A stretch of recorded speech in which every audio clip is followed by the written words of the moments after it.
Hello students, welcome to our channel Mohsin Explain GSCB Made Easy.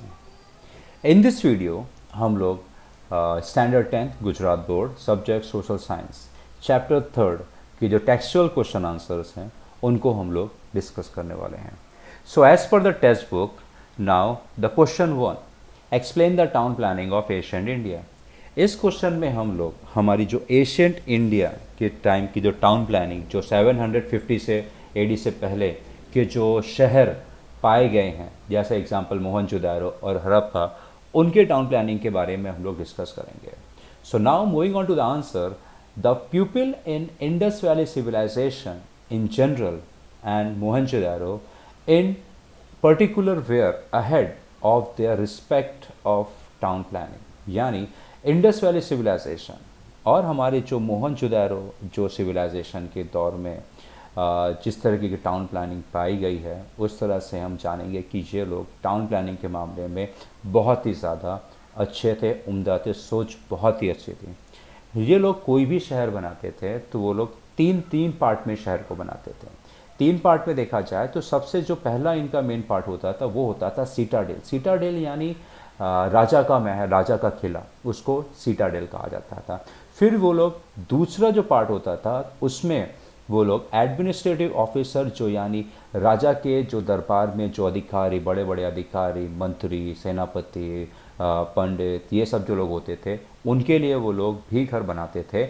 और ये लोग upper part में बनाते थे और इसको अपर टाउन भी कहा जाता था, जो कि अगर देखा जाए राजा के साथ साथ में इनको भी प्रोटेक्शन दी जाती थी. और ऐसा देखा गया है कि इनके जो घर ज़्यादा, इनके घर में 5 से 7 रूम हुआ करते थे, 7 रूम फॉर देयर प्रोटेक्शन.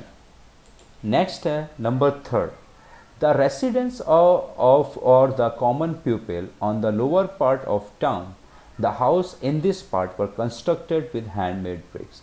अब यहाँ पे जो कॉमन लोग होते थे इनका सबसे पहले होता था राजा का, फिर उसके नीचे होता था अधिकारियों लोगों का, एडमिनिस्ट्रेटिव, सेनापति उनके लिए, और सबसे नीचे जो होती थी ये कॉमन लोगों के लिए होती थी. अब यहाँ पे देखा जाए कंपैरिजन, सबसे ज़्यादा प्रोटेक्शन राजा को दिया जाता था, उसके बाद सेनाधिकारी, और इन लोगों के प्रोटेक्शन के लिए राजा लोग क्या करते थे, महल के चारों तरफ ऊंची ऊंची दीवारें खड़ी करवा दी थी, जिसको हम लोग कहते हैं द टाउन वर फोर्टिफाइड, ताकि कोई भी दूसरे राज्य के लोग या दूसरे कबीले के लोग इनके ऊपर हमला जल्दी ना कर सकें. नेक्स्ट है the town had well planned road, systematic drainage system, public bath and public building. और ये राज्यों के आगे जो शहर की जब एक्सकेवेशन खुदाई की गई तो यहाँ पे सड़कें जो कि आपकी देखा जाए बहुत ही अच्छी चौड़ी सड़कें 0.9 0.75 मीटर ये मोहनजोदारो के उसमें पाई गई है. उसी बेस पे यहाँ पे आप सजेस्ट कर सकते हैं कि रोडें कितनी चौड़ी बनाई जाती थी, यानी ध्यान दिया जाता था. और साथ में यहाँ पे ड्रेनेज सिस्टम, इससे ये पता चलता है कि वो लोग सफाई को लेके कितना थे. पब्लिक बात, कभी भी कोई मेला अगर ऐसा होता था तो वो लोग पब्लिक बात की अरेंजमेंट भी वहाँ पे रहती थी, ताकि जो दूसरे शहर या दूसरे गांव से लोग आए उनको नहाने की सुविधा मिल सके. और along with this public building Mohenjodaro में ऐसी 2 बिल्डिंग पाई गई हैं जो बहुत ही बड़े बड़े हॉल है. अब इनको ऐसा माना जाता है कि ये पब्लिक बिल्डिंग शायद सोशल या फिर कल्चरल गैदरिंग के लिए हो सकता है, जैसे हमारा कोई मेला लगा है, कोई फेस्टिवल आया है. सेकंड में यहाँ पे सोच ऐसा माना जाता है कि यहाँ पे एडमिनिस्ट्रेशन काम होता था, यानी एडमिन का काम यहाँ पे किया जाता था, जैसे सेनापति या फिर कोई राजा या मंत्री कोई सभा करना हो इस तरीके से. या फिर लोग मानते हैं कि यहाँ पे ग्रैंडरी भी हो सकती है, यानी अनाज स्टोर करने की जगह, उसको हम लोग क्या कहते हैं, ग्रैंडरी कहते हैं. सो इस तरीके की प्लानिंग हमें एशियन टाइम में देखने को मिलती थी. और ये सारी जो इन्फॉर्मेशन है, जब एक्सकेवेशन काम किया जा रहा था मोहनजोदारो और हड़प्पन सिविलाइजेशन में, इस तरीके की सिस्टमेटिकली प्लानिंग पाई गई है, जो आज से हज़ारों साल पहले एक तरीके से माना जाए इट इज़ एन अनबिलीवेबल, एक इतना सिस्टमेटिकली तरीके से लोग रहते थे.